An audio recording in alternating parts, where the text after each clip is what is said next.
One of the most important segments to consider about our visitors is where they're from, geographically speaking, when they visit our site. Google Analytics uses some sophisticated technology to determine as accurately as possible where the geographic location of your IP address is, and it records that data as part of your visit. If we navigate to the Visitors tab, and then click on Map Overlay, here we can see a graphical representation of the map, where the darker areas represent more visits. We start with a world view, and we can drill down into country, and then into state or province, known as a region in Google Analytics, and then down into the individual cities as well. Below each map will be a chart that gives us all the information represented on the map in table format. For example, I can see the number of visits from each individual city, and if we zoom out, I can see that California brings twice as many visits to the site as the next nearest state. The interactivity of this report makes it very popular. But as analysts looking for actionable metrics, we need to consider what this map is really telling us and how we can get to the really interesting stuff. For example, unless you have a website that targets visitors from a very specific region, your map will likely look similar to this. Why? Well, what other map does this remind you of? What we see here is that very often our visitor map overlay in the country level will look almost exactly like the census map of population density. This makes sense because where there are more people living, those are the places people are more likely to visit our site from.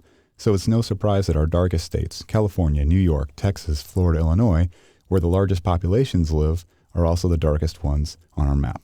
There's very little actionable about a map that largely looks the same from one site to the next, and almost all of our sites will look like this map. To get real actionable analytics from this report, we need to take advantage of a feature very few folks even realize is there: the ability to use other metrics to populate the map. For example, we can change this map from visits to bounce rate. And we get an entirely different map, which gives us an idea about our ability to retain and engage visitors who come from these particular areas. Or we could switch the metric to conversion rate and see that the states with the most visitors don't necessarily convert the best. In fact, I'd say we need to research what's happening with visitors from Vermont that are causing such a stark increase in conversion rate. A very useful way to use the geographical reports is to get more information about a direct visit, such as someone who's typed in our URL directly, perhaps after seeing a newspaper advertisement. Hypothetically, let's say we weren't getting much, if any, visits from the Indianapolis and St. Louis regions until we advertised in 2 local newspapers.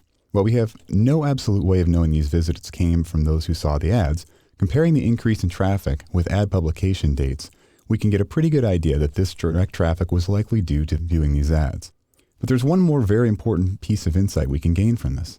Not only do we see where there were a bit more than 1,000 visits from each of these sittings during this time, we can look beyond the visits to the value of those visits. By looking at what happened during those visits, we can see how much each was worth, and we can now see that in this example, though the number of visits was approximately the same, the Indianapolis ad was far more successful at getting the right people. In other words, those that spent money to come to the site.